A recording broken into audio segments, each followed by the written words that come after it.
আপনারা আপনি বিবেক দিয়ে বলেন, একটা স্টুডেন্ট যদি 32 পায়, একটা স্টুডেন্ট যদি 32 পায়, সে কি 33 পাওয়ার এবিলিটি নাই তার? 6,6,65,000 মানুষের ভবিষ্যৎ চিন্তা করে আমরা আজকে রাজপথে নেমেছি। টিকটকারদের কি চাকরি দেওয়া হচ্ছে শিক্ষকের, নাকি শিক্ষকরাই টিকটকার হয়ে যাচ্ছে? আমরা দেখেছি যে টিকটকে অনেকে দেখেছি যে ভুল মানে অনেক টিকটকার খাতা কাটছে। আমি একটা কথা জিজ্ঞেস করতেছি শিক্ষা বোর্ডের কাছে, শিক্ষা বোর্ড এবং শিক্ষা মন্ত্রণালয়ের কাছে, যে গুনে গুনে কি টিকটকারদের কি চাকরি দেওয়া হচ্ছে শিক্ষকের, নাকি শিক্ষকরাই টিকটকার হয়ে যাচ্ছে? তাহলে এটা একটু ভাবার বিষয়। প্লাস শুধু যে 6 লাখ শিক্ষার্থীর সমস্যা এখানে এটা না, শিক্ষা ব্যবস্থা সংস্কার না করে 6 লাখ শিক্ষার্থীর ওপরে দোষ চাপা দিলে এটা কোনোভাবেই সম্ভবপর কথা না। আপনারা আপনি বিবেক দিয়ে বলেন, একটা স্টুডেন্ট যদি 32 পায়, একটা স্টুডেন্ট যদি 32 পায়, সে কি 33 পাওয়ার এবিলিটি নাই তার? কি একটা নাম্বার পাওয়ার মতো যোগ্যতা ছিল না তার? একটা স্টুডেন্ট যদি 79 পায়, তাকে একটা নাম্বার পেয়ে তাকে পাস করার মতো এবিলিটি ছিল না ভাই?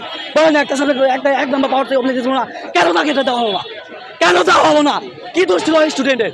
আজকে তাই শুধু এই ফেল করার কারণে সে কি শুধু বাসায় বসে আছে? তার সাথে তার পুরো পরিবারের শোক নেমে এসেছে।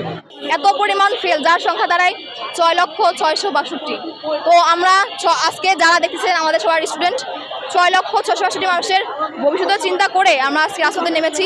আমরা যত থেকে আন্দোলন করছি, যত আন্দোলন করে আমাদের বলা হচ্ছে যে আমাদের আপনি জানাবে, কিন্তু আমাদের কিছু জানাই নাই।